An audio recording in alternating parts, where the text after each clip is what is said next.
Moving on to the string constructor, which is technically just str. This constructs new string objects.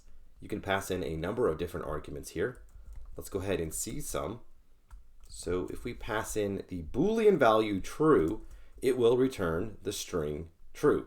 So notice the Boolean value true is very different than the string true. Just to show you this, I'm going to assign it to S. So I can select, like letters from there. The Boolean true is very simple.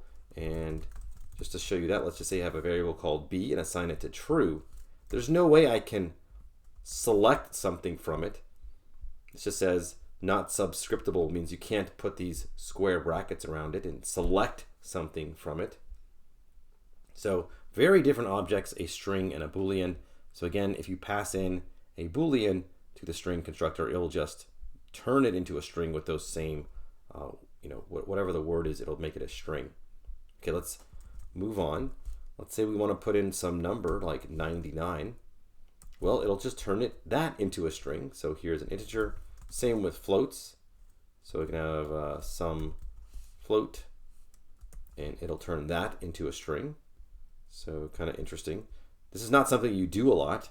It's just showing you how it works. You can also turn, let's just say a list. Let's say I have some list of things over here. Well, it'll turn that entire list into a string. So the first character of the list will be an open bracket. That's kind of bizarre.